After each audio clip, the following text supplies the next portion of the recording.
My name is Matt Handley and I'm Product Manager for Mitsubishi Electric for variable speed drives. What I'm going to show you today is a simple but practical demonstration of how much energy you can save by fitting a VSD onto a fan or pump application. I'm sure by now you've seen in the media, you've read in the press, or other manufacturers have spoken to about the benefits of fitting VSD variable speed drive to fans and pumps. But I'm not convinced the message is still getting through. So with the aid of my demonstration, I will show you just how much energy you can save. I will also show you, if you configure the drive correctly, how you can save even more energy, a further 12%. So what we have here is our practical demonstration. This demonstration consists of two identical blow motors. One of these blow motors is controlled DOL or direct online. This means the motor is running at a constant speed and the flow is controlled by a mechanical valve. The other system we have fitted a variable speed drive to in place of the direct online starter, and this will control the speed of the motor electronically. So first of all, I will start the direct online motor. And next I will start the VSD controlled motor.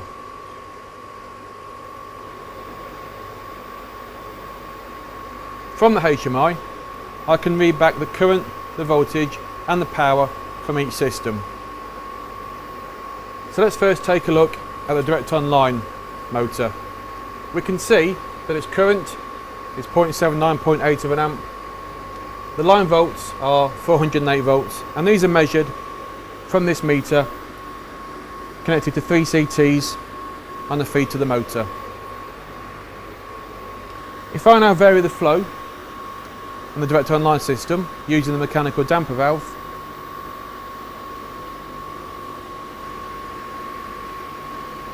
I then take a look back at the HMI, what I see is that the current and the voltage and therefore the power have remained the same. What I'm going to do now is I'm going to use the inverter drive to vary the speed of the motor on the second system electronically.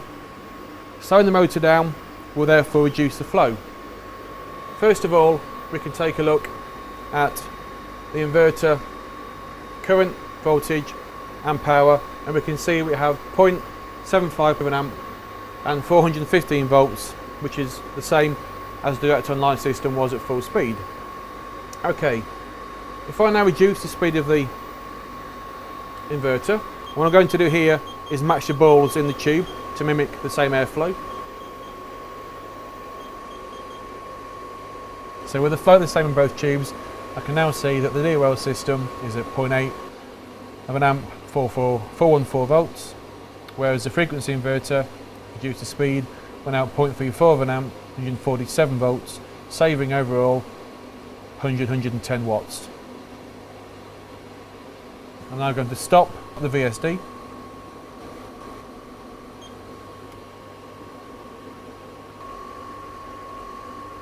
I'm now going to enable the energy saving mode on the VSD. I'm now going to start the VSD system up again to match the balls in the tube.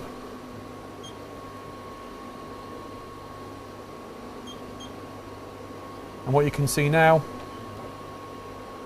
is that my voltage is reduced, my current is reduced, and I'm saving 10% more power.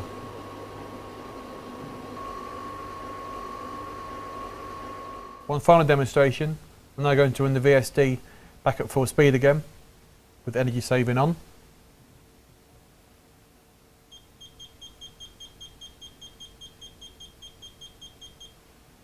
So energy saving, as you see, is turned on. I now start the system.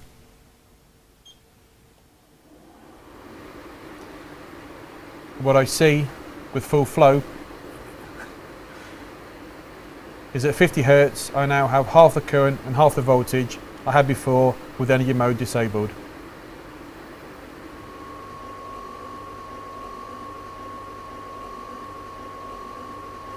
If we take a look at the energy consumed by this setup, what we see is the power reduces with the flow.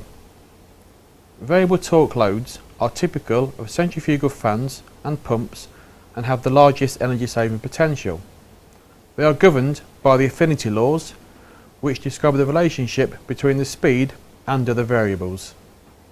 This law states that the change in flow varies in proportion to the change in speed.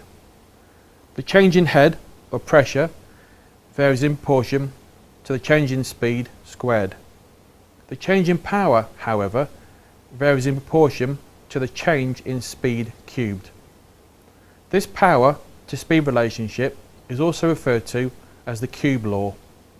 When controlling the flow by reducing the speed of the fan or a pump, a relatively small speed change will result in a large reduction in power absorbed.